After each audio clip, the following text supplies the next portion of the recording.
বন্ধুরা, সবাই কেমন আছেন? আজকে আমি রান্না করছি হচ্ছে ইলিশ মাছ। এটা হচ্ছে ভাজি বাচ্চাদের জন্য, আমাদের জন্য। আর এইটা হচ্ছে আমরা এটা দিয়ে ঝোল রান্না করবো। তো যাই হোক, ইলিশ মাছের এক বিশাল ইতিহাস আছে আমাদের আজকে। ইলিশ মাছ বর্ষাকালে তো ইলিশ মাছ আমি পছন্দ করি, অন্য সময় আমার এতটা ভালো লাগে না। তো আমার হাজবেন্ডকে বললাম যে বর্ষাকাল তো চলে গেল, কবে ইলিশ মাছ কবে খাবো, এ বছর কি আর ইলিশ মাছ খাবো না? তো সে ইলিশ মাছ নিয়ে এসেছে। তো দেখুন, ইলিশ মাছ কিন্তু অনেক বড়, অনেক অনেক বড় সাইজের ইলিশ এটা। তারপরে যাই হোক, তো আর কারা কারা ইলিশ মাছ পছন্দ করেন আমাকে অবশ্যই কমেন্ট করে জানাবেন। আমার মতো যারা এই বর্ষাকালেই ইলিশটা পছন্দ করেন তারা জানাবেন। আচ্ছা, যাই হোক, এবার আছে সেই ইলিশ মাছের ইতিহাসে।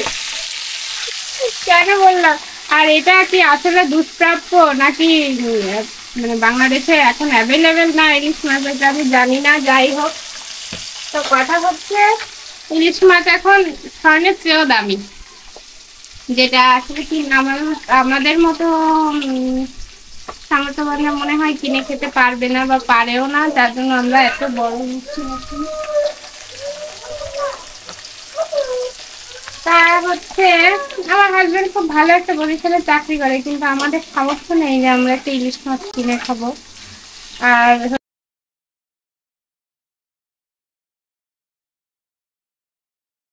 আর জাতীয় মাছ ইলিশ মাছ হচ্ছে আমাদের দেশের জাতীয় মাছ। আর কেন এই মাছটা এত দামি আমি জানি না, পাওয়া যায় না নাকি না নদী নালায় হচ্ছে না। তা কি অবস্থা, ইলিশ মাছের এত দাম কেন ভাই, এত দাম কেন? আর এত দাম থাকলে সাধারণ মানুষ কিভাবে খাবে?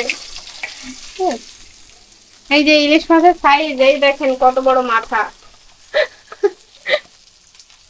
তো দেখতেই পাচ্ছেন কত বড় ইলিশ মাছ। এই ইলিশ এনেছে 5টায় 1 কেজি, বুঝতে পারছেন কত বড় ইলিশ আমরা খেতে পারছি। এখন এই 4 পিস ভাজি করছি, আর এই কয়টা এই যে লেজ, মাথা, লেজ এইগুলা দিয়ে আমি কচুর মুখি দিয়ে ঝোল রান্না করব। আর ইলিশ মাছটা কেন এত দুষ্প্রাপ্য বা এত দামি এটাও আপনারা জানাবেন, কেন সাধারণ মানুষ কিনে খেতে পারে না, এটাও আমার একটু জানার আগ্রহ আছে এখন। যাই হোক, আমি রান্না বান্না করি।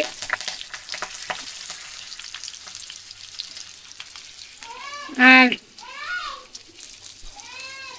আর আমাদের তো কপাল আসলে, আমাদের মতো পরিবারের বছরে তাও একবার খেতে পারছি আর কি।